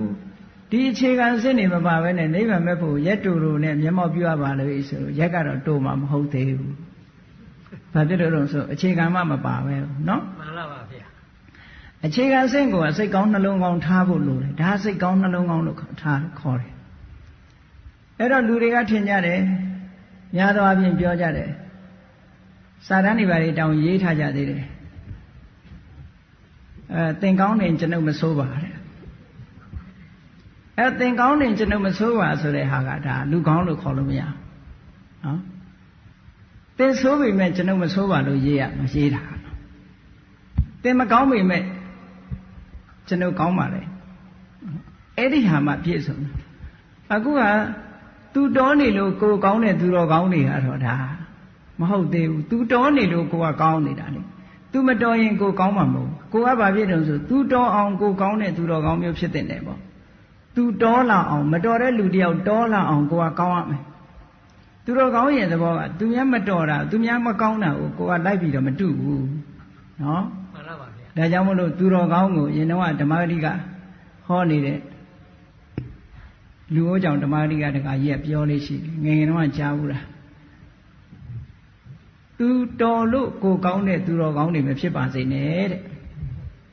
နော်သူတော်အောင်ကိုကောင်းတဲ့သူတော်ကောင်းဖြစ်ပါစေဆိုအတိတ်ရရှိတယ်တရားမှန်ပါပါဘုရားမြတ်စွာလက်ထက်တုန်းကအိရှိမာကြီးတယောက်ရှိတယ်သူနာမည်ကျော်တယ်သဘောကောင်းလိုက်တာသဘောထားပြုလိုက်တာအလုသမားတွေပေါ်အိမ်ကြီးတွေပေါ်မှာဟုတ်လားအိမ်အကူတွေပေါ်မှာဆက်ဆံတာအမတန်ကောင်းတယ်ပေါ့သိသဘောထားကောင်းတယ်သိသဘောထားကောင်းတယ်နဲ့နာမည်ကြီးတယ်တာဝတိပြေကအိရှိမာကြီးတယောက်နာမည်ကြီးတယ်သဘောကောင်းတယ်နဲ့နာမည်ကြီးတော့သူ့အိမ်မှာအလုကျွေးပြုတ်နေတဲ့ကာလီဆိုတဲ့အမျိုးသမီးကသူကစဉ်းစားတယ်ငါတော်နေလို့ तू ကောင်းတာလားသို့မဟုတ် तू ပင်ကိုကကောင်းတဲ့စိတ်ရှိသလားဆိုစမ်းသပ်အောင်မယ်ဆိုပြီးတရက်ကြတော့ तू အိတ်နေလိုက်တာတဲ့နေမြင့်အောင်အိတ်လိုက်တော့အိရှိမာကြီးကလာပြီးတော့ဟဲ့ကာလီနေဘာလို့အိတ်နာတော့ဆိုဘာမှမဖြစ်ပါဘူးလို့ပြောတော့မျက်မှောင်ကလေးကျုပ်သွားတယ်အဲ့ဒီနေ့က तू အကက်ခတ်လိုက်မိတယ်ငါတော်နေလို့ तू ကောင်းတာပဲ तू ဒေါသရှိရဲ့တန်းနဲ့ तू ကငါတော်နေလို့ဒီဒေါသမထွက်တာသူ့တဏ္ဍာမှာဒေါသရှိတယ်ဆိုတာသိကြတယ်ပေါ့ပိုးသိကြအောင်ငါနောက်တည့်ဆက်ဆန်းအောင်မယ်ဆိုပြီးတော့နောက်တည့်လည်းဆက်ပြီးအိတ်နေလိုက်ပြန်အိတ်နေတဲ့အခါကျတော့ဟဲ့ဘာဖြစ်လို့အိတ်တာလဲဆိုဘာဖြစ်ဘူးလို့ပြောတယ်ဒီကောင်မလူဘာဝတယ်ဆိုပြီးဆဲသွားတယ်တဲ့ပထမနေ့ကတော့မျက်မှောင်ကလေးပဲကျုပ်ပြတယ်နောက်တည့်ကျတော့အဲ့ဒါဆဲသွားသူ့တဏ္ဍာမှာရှိနေတဲ့ဟာတွေသူပြလာပြီအစွဲကထွက်လာနောက်တည့်တကူကဆက်ပြီးတော့အိတ်လိုက်တဲ့အခါကျဘာလို့တော့နင်ဒီလောက်တောင်လောက်ရလားလို့ဆိုပြီးတော့အဲ့ဒီတုန်းကဓ တကားတွေမှာဂလန့်ချိတ်လေးရှိတယ်တန်ကောင်းနဲ့ဆွဲပြီးတော့ခေါင်းကိုရိုက်လိုက်တာခေါင်းကွဲပြီးတော့သွေးတွေဖြာထွက်သွားတယ်အဲ့ဒီကြတော့ကာလီကျော်မကြီးကလမ်းထွက်ပြီးတော့ရှင်တို့ပြောတဲ့အိရှင်မကြီးသဘောထားကောင်းတယ်ဆိုတာကြီးကြသမ်းပါအောင်ဟောဒီမဲ့သွေးတွေနဲ့ခေါင်းရိုက်ခွဲတယ်ဆိုပြီးပြောတာအဲ့ဒီနေရာနေစပြီးတော့ဟာဒီအိရှင်မကြီးကသဘောသိဆိုးတာပဲနဲ့ဆိုဖြစ်သွားတယ်အဲ့ဒီမှာမြတ်စွာဘုရားကအဲ့ဒီဝတ္ထုလေးကိုဥပမာပြုပြီးတော့အေးသူများတွေကကောင်းလို့ကောင်းနေတဲ့အကောင်မျိုးမဖြစ်စေကြနဲ့တဲ့သူများတွေကမကောင်းတာကိုကိုယ်ကကောင်းရမယ်လို့ဒီလိုဆိုလို့တယ်ယဟန်တွေကိုဆုံးမတယ်အေးဆရာသမားတွေကနေပြီးတော့သင်္ကန်းတို့တပိတ်တို့ပြိဋ္ဌာတို့ထောက်ပံ့ပြီးတော့နေသည့်အတွက်ကြောင့်ဒီစကားပြောလို့ဆိုလို့ဆုံးမလို့လွယ်တာမျိုးဟာဒါတကယ်အစစ်အမှန်မဟုတ်ဘူးတဲ့ပေးနိုင်ကမ်းနိုင်လို့ကောင်းနေကြတာမျိုးဟာဒါတကယ်ကောင်းမဟုတ်ဘူးတဲ့တကယ်ကောင်းဖြစ်အောင်ကြိုးစားကြကိုယ်စိတ်ထဲရင်နဲ့နှလုံးထဲကနေပြီးတော့တကယ်ကိုအေးချမ်းပြီးတော့ဒေါသငြိမ်းအောင်ကြိုးစားကြသူများကတောနေလို့ကိုယ်ကောင်းနေတာမျိုးမဖြစ်စေကြနဲ့ကဲကိုလည်းစဉ်းစားကြည့်လေစိတ်ဆိုးစရာမရှိဘူးသူကထဆိုးမှမဟုတ်ဘူးလေစိတ်ဆိုးစရာရှိရတဲ့နဲ့မဆိုးမှသူတော့ကောင်းစိတ်ဆိုးအောင်လုပ်ရတဲ့နဲ့မဆိုးဘူးဆိုမှသူတော့ကောင်းဖြစ်မှာဟိုးသူများတွေကကိုယ်ပတ်ဝန်းကျင်ကကိုကောင်းနေလို့ကိုယ့်ဘာကိုသူတော်ကောင်းဖြစ်နေတာမျိုးမဟုတ်ဘူးတဲ့ဘယ်လိုပဲအခက်ခဲတွေဘယ်လိုပဲစိတ်ဆင်းရဲစရာတွေကြုံလာလားစိတ်ဆိုးစရာတွေနဲ့ဘယ်လိုပဲတွေ့စိတ်မဆိုးအောင်ထိန်းနိုင်တယ်လောဘဖြစ်စရာအာယုန်တွေနဲ့ဘယ်လိုပဲတွေ့လောဘကိုထိန်းနိုင်ရမယ်ဒေါသဖြစ်စရာအာယုန်တွေနဲ့ဘယ်လိုပဲတွေ့ကိုဒေါသကိုထိန်းနိုင်ရမယ်အဲ့ဒီလိုထိန်းနိုင်တာကမှတကယ်သူတော်ကောင်းတကယ်ငြိမ်းချမ်းသူအစစ်အမှန်လို့ခေါ်တယ်တဲ့သူတော်နေလို့ကိုကောင်းနေတာအာယုန်နေနဲ့အတိုက်ခိုက်မခံရလို့လေငြိမ်းနေလို့မလှုပ်ရှားတာကိုအဟုတ်ထင်နေကြတယ်လေတိုက်ခံရတာကြည့်တစ်ပင်ကြီးတွေလည်းလေတိုက်ခံရတာပဲတောင်ကြီးတွေလည်းလေတိုက်ခံရတာသို့သောတစ်ပင်တွေလေတိုက်ခံရရင်ရိမ့်ထိုးပြီးတော့အမြစ်ပါကျွတ်ပြီးလွင့်မသွားဘူးလားလွင့်သွားပါတယ်ဗျာတောင်ကြီးတွေလည်းလေတိုက်ခံရတာပဲကြည့်မယ်ဆိုတောင်ကြီးတွေကမလှုပ်ဘူးလေဘာကွာတာတုံးဆိုတောင်ကြီးတွေကသူ့ကိုယ်သူကြံ့ကြံ့ခံထားတာတဲ့ဒီလေမုန်တိုင်းလောက်ကတော့ဘလောက်မှဘာမှမဖြစ်ဘူးတစ်ပင်တွေကသူ့လောက်ခံနိုင်ရမရှိဘူးလို့ဒီလိုဆိုလို့တယ်အဲ့တော့ကိုယ့်ကိုယ်ခံနိုင်ရရှိရလောကရန်တွေဘာလာကိုယ့်ကိုယ်မတုံလုံးအောင်နေနိုင်ဖို့ကြိုးစားရမယ်ဒီဟာမှတကယ်သူတော်ကောင်းလို့ဒီလိုဆိုလို့တာ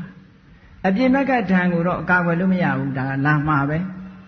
မြတ်စွာဘုရားကိုတော်မြတ်ကိုယ်တိုင်မျက်စိကမြင်စရာအာယုန်နဲ့မြင်တဲ့အခါမကောင်းတာလည်းမြင်တာပဲကောင်းတာလည်းမြင်တာပဲမကောင်းတာကိုအနိဋ္ဌာယုံခေါ်တာပေါ့ကောင်းတာကိုအိဋ္ဌာယုံခေါ်တာပေါ့အတန်ကြားတဲ့အခါလည်းမကောင်းတဲ့အတန်လည်းကြားတာပဲကောင်းတဲ့အတန်လည်းကြားတာပဲအနံ့ကလည်းမကောင်းတဲ့အနံ့ဟုတ်လားရှူတာပဲကောင်းတဲ့အနံ့လည်းရှူမိတာပဲအရသာလည်းမကောင်းတာလည်းခံစားရတာပဲကောင်းတာလည်းခံစားခန္ဓာကိုယ်ထိတွေ့ရလည်းမကောင်းတာနဲ့လည်းထိတွေ့တာပဲကောင်းတာနဲ့လည်းထိတွေ့တာသို့တော့တမ္မာပုဂ္ဂိုလ်တွေကြဘာဖြစ်တုံဆိုရင်မကောင်းတာနဲ့ကြုံရင်ဒေါသဖြစ်တယ်ကောင်းတာနဲ့ကြုံရင်လောဘဖြစ်တယ်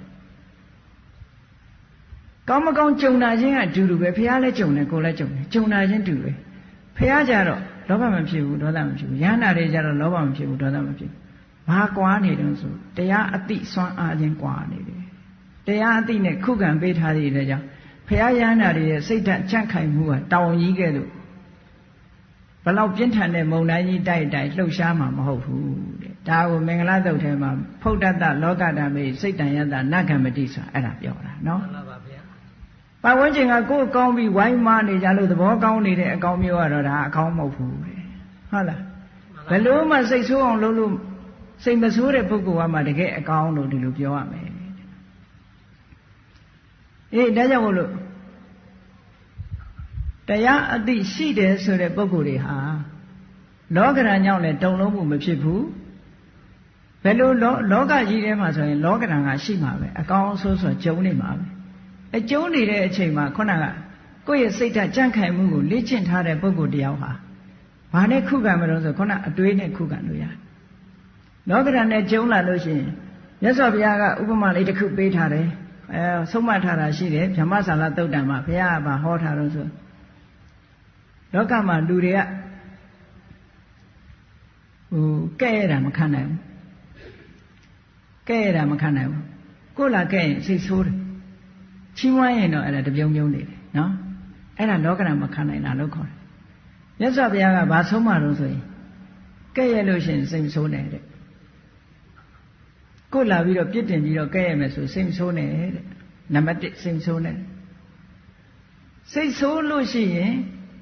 ကိုယ်စိတ်တည်ငြိမ်မှုပဲကိုအန္တရာယ်ဖြစ်သွားပြီကိုယ့်ရဲ့အသိဉာဏ်ကိုပဲအန္တရာယ်ပြုရရောက်သွားတယ်ဟုတ်တယ်လေစိတ်ဆိုးလိုက်တာနဲ့တပြိုင်နက်အကောင်အဆိုးအကြောင်းကျိုးသိသေးတယောက်ကလာခဲ့ရတယ်ခဲ့ရတာနဲ့ပတ်သက်ပြီးကိုယ်ကစိတ်ဆိုးလိုက်လို့ရှိရင်အဲ့ဒီသူပြောတဲ့စကားရဲ့အကောင်အဆိုးအကြောင်းကျိုးသူမသိတော့ဘူးဟောဒါကြောင့်မို့ဘုရားကစိတ်မဆိုးနဲ့စိတ်ဆိုးရင်အကောင်အဆိုးအကြောင်းကျိုးမသိနိုင်ဘူးအဲ့တော့မလုပ်ရမလို့ဆိုလို့ရှိရင်အကယ်၍ तू ကချီးမွမ်းခဲ့ရတယ်ဆိုလို့ရှိရင်တဲ့ကိုယ်လာခဲ့ရတယ်ဆိုလို့ရှိရင်ကိုမဟုတ်ရင်မဟုတ်ဘူးဆိုတာကိုယ့်ဘာကိုနှလုံးသွင်းလိုက်တယ်မဟုတ်လို့ရှိရင်မဟုတ်တဲ့အတိုင်းဖြေရှင်းလိုက်ဒီလိုဆိုလို့လေဖေဟာစိတ်ဆိုးနေမဲ့အစားမဟုတ်တာကိုမဟုတ်တာလို့ပဲဖြေရှင်းဖြေရှင်းတယ်ဆိုတာ तू ယုံသည်ဖြစ်စေမယုံသည်ဖြစ်စေကိုမဟုတ်ဘူးဆိုတာဖွင့်ပြောရမယ်တဲ့အဲ့ဒီပြောတယ်ဆိုတဲ့နေရာမှာဆဲတာကြတော့ပြောစရာမလိုဘူးဆွဆွဲတာကြတော့ဖြေရှင်းရမယ်တဲ့ဆဲတာကြတော့ဖြေရှင်းစရာမလိုဘူးတဲ့ကိုယ့်ရဲ့ခန္တီတရားခန္တီဆိုတာကိုယ့်ရဲ့စိတ်ကလေးငြိမ်းချမ်းနေတဲ့စိတ်လေးကိုလှုပ်ရှားမသွားအောင်ထိန်းထားနိုင်တဲ့စွမ်းရည်တတ္တိကိုခန္တီလို့ခေါ်တာမှန်ပါပါဗျာအခုခေတ်ခန္တီဆိုတာကဟေးပြန်မပြောဘူးရင်ထဲကတော့ဘလောင်ဆူးနေအဲ့ဒါခန္တီမဟုတ်ဘူးနော်ပြန်တော့မပြောဘူးနှုတ်ခမ်းကြီးဆူနေတယ်စိတ်ထဲကတော့မကျေနပ်ဘူးတဖြစ်တော့ဖြစ်နေအဲ့ဒါခန္တီမဟုတ်ဘူးခန္တီဆိုတာကိုယ့်ရဲ့အပြုံးမပြတ်တဲ့စိတ်ကလေးကိုထိန်းထားနိုင်တဲ့စွမ်းရည်တတ္တိကမှခန္တီတဲ့ကိုယ်ပင်ကိုယ်စိတ်ကလေးကိုတကယ်ဝမ်းမြောက်နေတဲ့စိတ်ကလေးငကိုကြည်နူးနေတဲ့ပင်ကိုယ်စိတ်ကလေးကိုဘေးကအာယုံကနေလာတိုက်ပေမဲ့လို့မလှုပ်ရှားတဲ့စိတ်ကမှဒါခန္တီလို့ခေါ်တယ်နော်မှန်ပါပါဗျာခန္တီရဲ့စိတ်ကဒါမို့ဘုန်းကြီးတို့နိုင်ငံသားတွေရှင်းပြတဲ့အခါကျတော့ခန္တီဆိုတာလို့တရားနည်းနဲ့ကြည့်မယ်ဆိုတော့ဗမာကတော့သိခံတယ်လို့ဘာသာပြန်တယ်လို့တရားနည်းနဲ့ကြည့်မယ်ဆိုရင်စွမ်းရည်စိတ်စွမ်းရည်တစ်မျိုးပဲလို့စိတ်စွမ်းရည်တစ်မျိုးဆိုတာ ability to maintain normal position ability to maintain normal position mental position စိတ်ရဲ့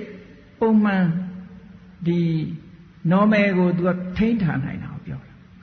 ကြည့်လေ normal ဆိုတာဘာလို့ဆိုရင်တကယ်ချင်းနှစ်ယောက်ထိုင်စကားပြောနေရီလို့မောလို့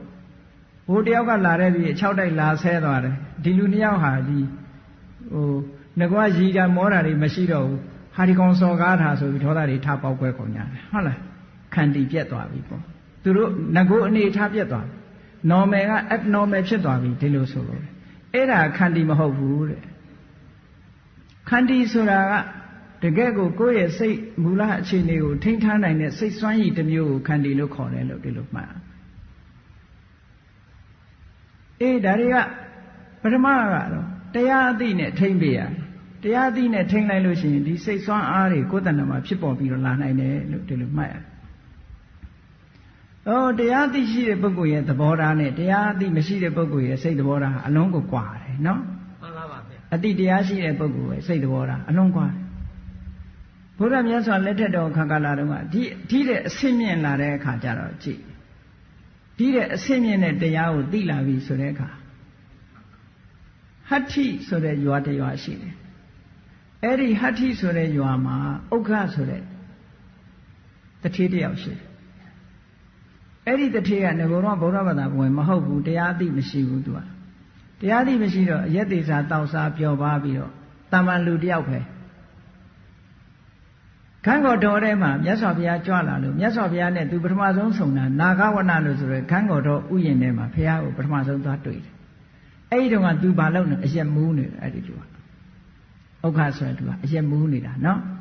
မှန်ပါပါဗျာခုခေတ်လိုပြောရင်ကလားတထေးတယောက်ပေါ့အိန္ဒိယနော်ဥယျာဉ်ထဲသွားပြီးရက်တွေတောက်ပြီးတော့အဲ့မှာရက်မူးနေတဲ့အချိန်သူအပေါင်းအသင်းနေနဲ့ရက်တောက်ပြီးတဲ့နေတဲ့အချိန်ဘုရားကိုတွေးလိုက်တဲ့အခါသူစိတ်ဓာတ်ပြောင်းသွားဘုရားကိုမြင်လိုက်တာနဲ့သူစိတ်ထဲမှာကြည်ညိုတဲ့စိတ်ဖြစ်သွားပြီးတော့အရက်မူးပြေသွားတယ်တရားမသိသေးဘူးအဲ့ဒီချိန်မှာအရက်မူးပြေပြီးသူစိတ်ထဲမှာထင်လိုက်တာဟာသူတော်စင်တယောက်သူတော်စင်တစ်ပါးကိုသူတွေးရတယ်လို့စိတ်ထဲမှာကြည်နူးတဲ့စိတ်လေးတွေဝင်သွားတယ်ဒါနဲ့ဘုရားစီကိုသွားပြီးတော့ချင်းကပ်တဲ့အခါအရက်မူးပြေလို့ဘုရားနာသွားတဲ့အခါကျတော့ဘုရားကသူ့ကိုတရားဟောတယ်တဲ့မြတ်စွာဘုရားတွေကတရားဟောတဲ့အခါမှာအမြဲတမ်းသူကဟောနေကြတရားအစဉ်လူတယောက်ကိုစပြီးဟောပြီးဆိုရင်ဘာစဟောတော့ဆိုဒါနကထာစဟောလို့ရှိတယ် နော် မှန်လားပါဗျာ ဒါနကထာဆိုတာဒီလောကမှာလူတွေက society ထဲနေတာကိုတယောက်တည်းမစားသင့်ဘူးအားလုံးနဲ့မျှဝေပြီးခံစားသင့်တယ်ဆိုတာဒါဒါနကထာပဲပေါ့ မှန်လားပါဗျာ ဟုတ်တယ်မို့လား မှန်လားပါဗျာ တယောက်တည်းကိုသိမ့်ပိုက်ထားလို့ရှိရင်ဟိုဘလူးဆောင်တဲ့ရေကန်တွေကရေတွေလိုပဲဘယ်ကောင်မှမတတ်ဘူးတောက်တဲ့လူအဲ့ဒါဖန်ခံစားခံပြီးတော့ဒီရေတွေလကားခံတော့မှာအဲ့ဒါလိုပဲတချို့လူတွေပစ္စည်းပိုင်ဆိုင်တာက society အတွက်ဘာမှအသုံးမဝင်ဘူးသူလည်းမသုံးဘူးသူများလည်းမသုံးအောင်ဟောသေတော့ဒီတိုင်းကြီးပြစ်ထားခဲ့တယ်အဲ့ဒါမျိုးမဖြစ်စေရဘူးအားလုံးနဲ့ share လုပ်ရမယ်တချို့ကမသရာတာကိုယ့်ကိုယ်တော်မသရာဘူးကြားဘူးတယ်မို့လားဇလန်းနေရှိတယ်ကိုယ့်ကိုယ်တော်မသရာဘူးမစ္စရိယတထေးလို့ဆိုတာကိုယ့်ကိုယ်တော်မစားဘူးမုံစီကျော်လေးစားကြတာသူများလာမှဆိုလို့မပြောဘူးတဲ့အောက်နော်တထေးကမုံစီကျော်လေးစားကြတာကိုလမ်းဘေးမှာမုံစီကျော်လေးတွေ့တာစားကြတာအောက်နေတယ်ဘာဖြစ်လို့လဲဆိုရင်မုံစီကျော်ကြော်လို့ရှိရင်ဝိုင်းစားကြမှာဆိုလို့တဲ့သူများကိုပေးရမှာဆိုလို့အောက်အဲ့ဒါလို့မစ္စရိယအားကြီးလာပြီဆိုလို့ရှိရင်ကိုယ်တော်မစားရတော့ဘူးလူတွေမှာပစ္စည်းဥစ္စာကိုမသုံးရဘူးအဲ့ဒါလို့ဖြစ်လာတတ်တယ်အဲ့တော့အဲ့ဒါမျိုးမဖြစ်အောင်မြတ်စွာဘုရားဒါနကထာတယောက်နဲ့တယောက် share လုပ်မယ်ကိုတယောက်တည်းမသုံးရဘူး charity တို့ဟုတ်လားဒါမျိုးတွေကရှိရမယ် generosity တို့ဒါမျိုးတွေရှိရမယ်သူများကိုစွန့်ကြဲရမယ်ပေးကမ်းရမယ်ကိုမိသားစုဖြစ်မိသားစုပေါ့မိတ်ဆွေတငယ်ချင်းတွေပေးရမယ်ကိုပေးတဲ့ပေးလိုက်တဲ့ပုဂ္ဂိုလ်တွေပေးရမယ်မတွန့်တိုရဘူးဒါဒါနကထာနောက်ပြီးတော့ကိုချင်းတရားမပြတ်ပြားရဘူးတဲ့သီလကထာလူဘဝရောက်လာရင်ကိုချင်းတရားကောင်းရမယ်ကောင်းအောင်နေရမယ်လူတော်လူကောင်းဖြစ်ဖို့ဆိုတာကိုချင်းတရားကောင်းမှာဒါနကောင်းမှုတွေဘယ်လောက်လုပ်နေနေကိုချင်းတရားမရှိရင်သူတော်ကောင်းမခေါ်နိုင်သေးဘူးဒါကိုကိုချင်းတရားကောင်းအောင်လုပ်ဖို့ဆိုပြီးဘုရားသီလကထာဟောတယ်ကဲဒါနနဲ့သီလကိုချင်းတရားလည်းကောင်းပြီသူများကိုလည်း share လုပ်တယ်ကိုတယောက်တည်းမသုံးစားဘူးဆိုတဲ့ပုဂ္ဂိုလ်တယောက်ဟာကောင်းရဒုက္ခတိရောက်ဖို့မခဲပါဘူးနတ်ပြည်ဆိုတာဘယ်လောက်ချမ်းသာတယ်ကောင်းတဲ့ဘုံဘဝဆိုတာဘယ်လောက်ချမ်းသာတယ်ဆိုတာတွေကိုမြတ်စွာဘုရားဟောတာသက်ခါကထာလို့ခေါ်တယ်မှန်လားပါဗျာအဲ့လိုလူတွေကကုသိုလ်ကောင်းမှုပေါ်မှာစိတ်ဝင်စားလာတာအခြေခံအဆင့်မှာမြတ်စွာဘုရားအဲ့လိုဟောပေးတာစိတ်ဝင်စားလာပြီဆိုတဲ့အခါကျတော့မှနတ်ပြည်ကိုလူတွေကရောက်ချင်လာပြီကောင်းတဲ့ဘုံဘဝမှာတတ်မဲ့လာပြီဆိုတဲ့အခါမြတ်စွာဘုရားကအေးကာမဂုဏ်အာယုန်နေဆိုတာအင်မတန်မှအန္တရာယ်များပါတယ်တခဏလေးပဲအိမ်မက်နဲ့တူတယ်ကာမဂုဏ်ဆိုတာအိမ်မက်နဲ့တူတယ်အိမ်မက်ဆိုတာနိုးသွားတာနဲ့ပြီးပြီဘာမှမရှိတော့နော်သူပိနကုပမာအိမ်မက်ထဲမှာဟုတ်လားဘယင်ကြီးလုံနေတိုက်ကြီးနဲ့နေနိုးရင်ဘာပြုတာပဲတဲကုတ်ထဲပြန်ရောက်သွားအိမ်မက်ထဲမှာဘလောက်ကောင်းနေနိုးတာနဲ့တပြိုင်တည်းဘာမှမရှိတော့ဘူးကာမဂုဏ်အာယုန်ဆိုတာသူပိနကုပမာအိမ်မက်နဲ့အလားတူတူတယ်နောက်တစ်ခုကာမဂုဏ်အာယုန်ဆိုတာတဲ့အမဲရိုးနဲ့အလားတူတူတယ်နာသသမားကနေပြီးတော့နွားတက်ပြီးတော့ဒီအယိုးမှာကတ်နေတဲ့အသားတွေကိုချစ်ယူပြီးတော့ပြစ်လိုက်တဲ့အမဲရိုးကိုအဲ့ဒီနာမျောနေတဲ့ခွေးကဒါလေးကိုချီးပြီးတော့တနေကုန်ရှာနဲ့ရက်လိုက်သွားနဲ့ကြိုက်လိုက်ရှာနဲ့ရက်လိုက်သွားနဲ့ကြိုက်လိုက်အရသာထွက်နိုးနဲ့အနံ့ကလေးနဲ့ဓာလေးနဲ့ပဲပြီးသွားတာပြီးတာသွားရောသွားတွေနားလာပြီးတော့အဲ့ဒါနောက်ဆုံးညဘာမှဝါလို့မရဘူးပြစ်လိုက်ရတဲ့အနေထားကာမဂုဏ်အာယုန်ဆိုတာအဲ့တိုင်းပဲတဲ့အမဲရိုးနဲ့အလားတူတယ်တဲ့မှန်လားပါဗျာအပေါ်ယံလေးတုပ်လိမ့်တာဘာမှအရသာမရှိဘူးအနံ့ကလေးနဲ့ဟုံနိုးနဲ့ပြီးသွားတာဘာမှမရှိတော့ဘူးလို့ဆိုလို့တယ်အေးမြတ်စွာဘုရားကအဲ့ဒါလိုကာမဂုဏ်အာယုန်ရဲ့အပြစ်ကိုဟောတာကာမနာအာရိနဝကထာလို့ခေါ်တယ်အဲ့ဒါတွေကိုမစွန့်လွတ်နိုင်သေးတဲ့မြတ်တောကတွေနဲ့ရင်ဝယ်ပိုက်ပြီးတော့နေကြရမယ်တဲ့ဒါတွေကိုစွန့်လိုက်မှချမ်းသာမှာဆိုပြီးနိက္ခမ္မေအာနိတန္တကထာဒါတွေကိုလုံးဝ freedom လုံးဝစွန့်ပလိုက်ခုနကဗတ္တိယမင်းကြီးဟာတခါတည်းစွန့်လိုက်တာနဲ့အဟောတုခံခုမှချမ်းသာတော့တာပဲဆိုတာစွန့်လွတ်သွားတဲ့ဟာမျိုးမြတ်စွာဘုရားဟောဒါကိုကထာ5မျိုးလို့ခေါ်တယ်မှန်လားပါဗျာအဲ့ဒီကထာ5မျိုးနဲ့ဟောပြီးတဲ့အခါကျတော့မှလူရဲ့စိတ်လေးဟာတော့ညီဒီတရားဓမ္မကိုခံယူနိုင်စွမ်းရှိပြီဆိုတဲ့အခါကျတော့မှမြတ်စွာဘုရားကတဘာဝတရားတွေရဲ့ဖြစ်စဉ်ကိုဟောတယ်ဟောလိုက်တဲ့အခါကျတော့ဘာနားလည်သွားတုံဆိုတော့တရားနာတဲ့ပုဂ္ဂိုလ်ကနားလည်သွားတယ်စိတ်ထဲမှာအညစ်အကြေးတွေကင်းသွားပြီးသူ့မှာပွင့်လင်းတဲ့မျက်စိတစ်ခုအမြင်တစ်မျိုးရလာတယ်အဲ့ဒီအမြင်ကဘာလို့ဆိုရင်ယံကိဉ္စိသမုဒယဓမ္မံသဗ္ဗန္တနိရောဓဓမ္မံ ဖြစ်လာတာမှန်သမျှချုပ်မှာပဲဆိုတဲ့အတိရသွားပြီအဲ့တော့ဘာမှမမြဲဘူးငါရတာတွေတခုမှမမြဲဘူးဆိုတဲ့အတွေးလေးတွေးလိုက်နိုင်ပြီဒီအမြင်မျိုးလေးရလိုက်နိုင်ပြီဆိုရင်မစွန့်လွတ်နိုင်စရာရောရှိသေးရဲ့လားမရှိပါပါဗျာသူများပေါ်အနိုင်ကျင့်ကျင်တဲ့စိတ်ရောရှိသေးလားမရှိပါပါဗျာမရှိတော့ဘူးလေအလုံးထားခဲ့ရမှာလို့ဆိုတာသိသွားတာနဲ့တပြိုင်နက်ယံကိစိတ်သမုဒိယဓမ္မဖြစ်တဲ့သဘောရှိတဲ့တရားမှန်သမျှသည်និရောဓဓမ္မချုပ်ရမှာပဲတနည်းကျတော့ပျက်စီးသွားမှာပဲဆိုတဲ့အတွေးလေးကိုရင်ဝယ်ပိုက်ထားနိုင်ပြီဆိုလို့ရှိရင်မမောမှုတွေကရှော့ချသွားနိုင်တယ်အတွေ့အတာတွေမမောမှုတွေရှော့ချလိုက်တာနဲ့တပြိုင်နက်တောကတွေကလည်းငြိမ်းသွားတယ်စိတ်ငြိမ်းချမ်းမှုကလက်တွေ့ခံစားရမယ်လို့ဟောဓမ္မစက္ခုဆိုတာခေါဏကနေမြတ်စွာဘုရားကဒီကထာ၅မျိုးနဲ့ဟောလိုက်တဲ့အခါကျတော့ဒီအမြင်ကိုအဲ့ဒီခေါဏတုန်းကဥက္ခဆိုတဲ့တခါကြီးကရသွားတယ်ရသွားတာနဲ့တပြိုင်နက်သူသဘောပေါက်သွားပြီကိုချင်းတရားငါဆောက်တည်တော့မယ်သူကအိမ်အောင်သေးအဲ့တော့ဗြဟ္မစရိယပင်စမဆိုတာ၅ပါးသီလထဲမှာသူကကာမိတုမိစ္ဆာစာရတောင်မဟုတ်တော့ဘူးဗြဟ္မစရိယနဲ့၅ပါးသီလကိုဆောက်တည်လိုက်တယ်နော်ဗြဟ္မစရိယနဲ့၅ပါးသီလဆောက်တည်လို့ရတယ်ချင်းမှန်ပါပါဗျာဗြဟ္မစရိယသိက္ခာပုဒ်နဲ့၅ပါးသီလကိုဆောက်တည်ပလိုက်တယ်အဲ့တော့ဒီကာမိတုမိစ္ဆာစာရဆိုတာသူတစ်ပါးသားမယားနဲ့မပြင်းမှားပေမဲ့လို့ကိုယ့်ရဲ့ဒီပါတနာနဲ့ကတော့သူကရှိတယ်ဗြဟ္မစရိယကျတော့ဘာမှကိုမရှိရမှန်ပါပါဗျာ celibacy life လို့ခေါ်တာပေါ့နော်အဲ့ဒီလိုဘဝမျိုးကိုသူကကူးပြောင်းလိုက်တယ်ကြည့်တရားအသိရှိတာငါကတထေးလေသူ့မှာဇနီး၄ယောက်ရှိတယ်အိမ်အောင်၄ယောက်ရှိတယ်အဲ့ဒီ၄ယောက်တွေကလည်းငယ်ငယ်ရွယ်ရွယ်တွေအေးအိမ်ပြန်ပြီးတော့သူကဘာပြောတော့ဆိုသူဇနီးတွေကိုခေါ်ပြောတယ်ငါဒီကနေ့ကနေစပြီးတော့တရားအသိရှိလာတဲ့အတွက်ကြောင့်ကာမဂုဏ်အာယုန်တွေထဲမှာငါမနေတော့ဘူးသိက္ခာပုဒ်ကိုဗြဟ္မစရိယသိက္ခာပုဒ်နဲ့၅ပါးသီလကိုငါဆောက်တည်လိုက်ပြီနော်အိမ်အောင်တဲ့ဘဝမှာငါမနေတော့ဘူးမင်းတို့တွေတဲကနေပြီးတော့ဒီအိမ်မှာဆက်နေခြင်းမင်းတို့နေနိုင်တယ်အကယ်၍မနေခြင်းဘူးဆိုလို့ရှိရင်လည်းတခြားအိမ်ကိုပြန်နိုင်တယ်ယူခြင်းတဲ့ပစ္စည်းအကုန်ယူ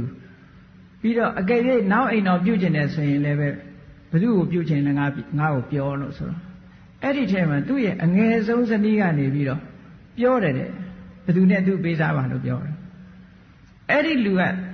စိတ်သဘောထားဘယ်လောက်ကောင်းလို့ဆိုအတိတရားရှိတဲ့လူရဲ့စိတ်နေသဘောထားအကြည့်အဲ့ဒီသူ့ရဲ့ဇနီးအငယ်ဆုံးဟုတ်လားအရွယ်ကိုသူပြောတဲ့ယောက်ျားနဲ့လက်ထပ်ပေးလိုက်တယ်သူကိုယ်တိုင်သွားပြီးတော့လက်ထပ်ပေးလိုက်တယ်အဲ့လိုလက်ထပ်ပေးလိုက်တဲ့အချိန်မှာသူ့စိတ်ဟာနည်းနည်းလေးမှတွန့်တိုခြင်းမရှိဘူးတဲ့ဘာမှစိတ်ပြောင်းလဲသွားတာမရှိဘူးသူဆုံးဖြတ်ချက်ကနောက်ကြောင်းမလှည့်ဘူးလို့ဆိုဒါဘာကြောင့်လဲဆိုတရားအတိပဲဟုတ်လားမှန်ပါဗျာသူ့ရဲ့အတိတရားကအလွန်အဆင့်မြင့်သွားပြီနော်ဒီအဆင့်ရောက်သွားတယ်ဆိုတာအလွန်အဆင့်မြင့်သွားပြီဒါဘုရားတရားနာပြီးဒီအဆင့်ရောက်သွားတဲ့လူကတကယ်ရှိခဲ့ဘူးလားနောက်အဲ့ဒါလို့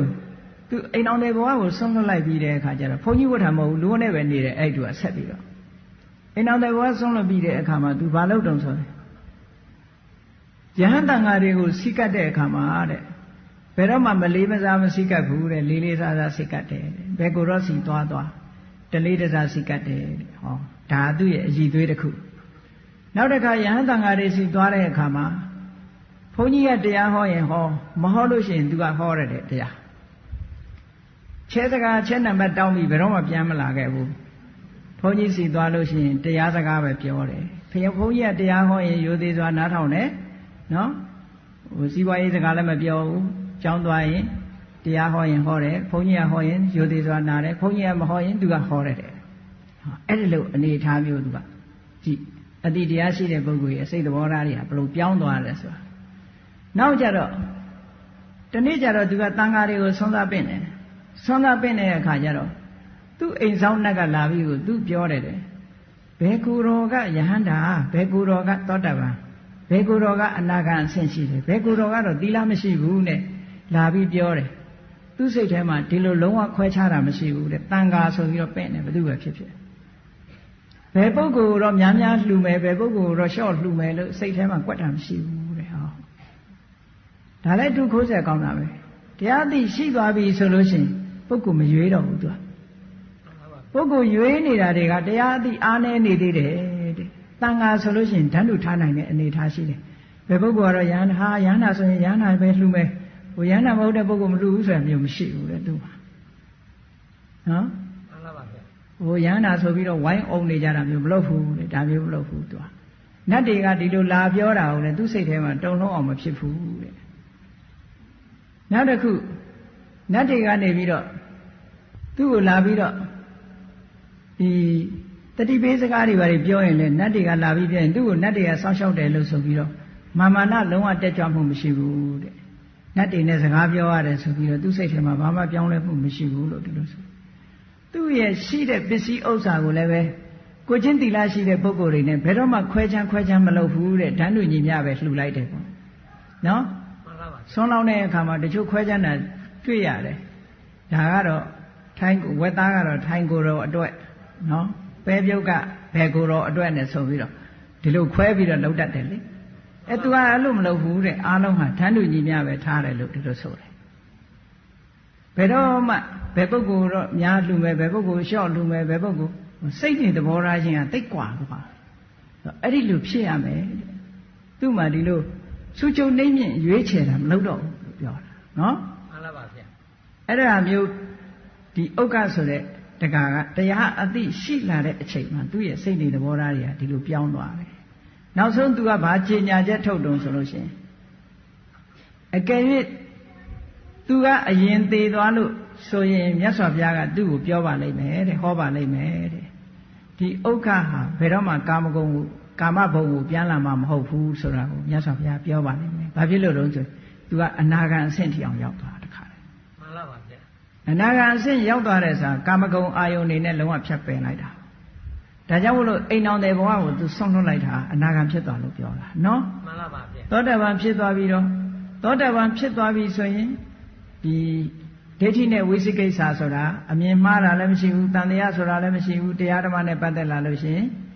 နောက်ပြီးတော့လောဘဒေါသမောဟဆိုတာလည်းဖြစ်အောင်အရှိန်သိမ့်မကြီးတော့ဘူးဒေါသထွက်အောင်သူက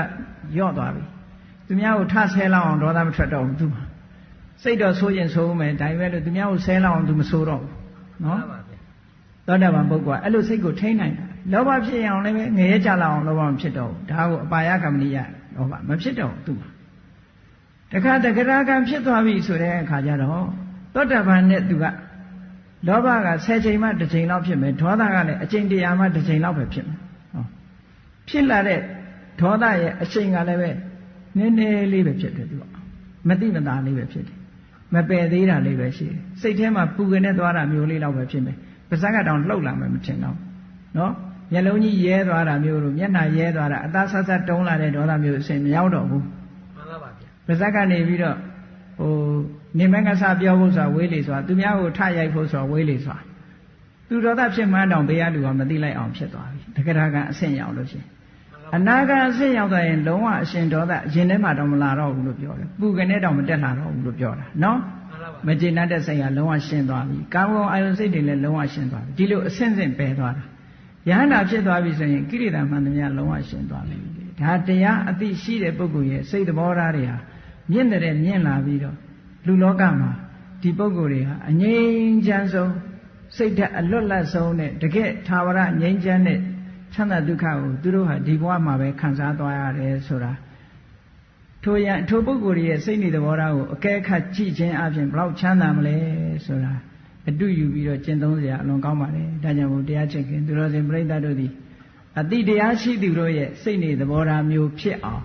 တို့တွေကျင့်ကြံကြိုးကုပ်အားထုတ်မှပဲလို့ကိုယ်စီနှလုံးသွင်းပြီးကျင့်ကြံကြိုးကုပ်အားထုတ်နိုင်ကြပါစေကုန်သတည်းသာဓုသာဓုသာဓုကဲမေတ္တာပို့တာတတ္တဝါများစွာဘေးရန်ကွာချမ်းသာကြပါစေမေတ္တာရေချမ်းသုံးငါဖြံငြိမ်းချမ်းကြပါစေသက်ရှိချမ်းမာစိတ်ချမ်းသာလူရဆန္ဒပြည့်ပါစေဓမ္မောတရံပိဝိတဝနာဝိတာသဗ္ဗေတမုဟတာအစရမရာတိတိဘာဝောနိဗ္ဗာနံယန္တုတာရောဓမ္မောတရံလောဘဒေါသမောဟစိတ်တောင်းကင်းပြောင်းကြည်တရားစေကို ပိဝိတဝဝန္တာရှင်ပြတောက်ကြရနာကြရကုန်သောကြောင့်ဝိသာသဗေပူဇာညစ်နောက်ကိလေသာစိတ်တောက်ဟုသမျှတို့သည်သမုဒ္ဒပိဉ္စဘဲတွင်ရေမတင်တဲ့ကဲ့သို့ကင်းစင်လွင်ပြောင်းပေမရောက်အောင်ပယ်ဖြောင်းကုန်သည်ဟွန်တုစင်စစ်မသွေဖြစ်ကြပါစေကုန်သတည်းအစရမရံအိုခြင်းလဲကွာနာခြင်းလဲကင်းသေးခြင်းလဲရှင်းထသောဒီဒီဘဝကိလေသာဟုပုခသိကင်းခြင်းရာစစ်ဖြစ်ပေထသောနိဗ္ဗာန်နိဗ္ဗာန်ဟုခေါ်အေးမြူတော်သို့သာရောတရားချစ်ခင်စိတ်ကောင်းဝိညာသူတော်စင်များတို့သည်ယန္တုပါရမီအစဉ်စဉ်မြင့်တယ်မြင်၍မလင့်ပုံသေးဆက်ရောက်တော်မူကြပါစေကုန်သတည်း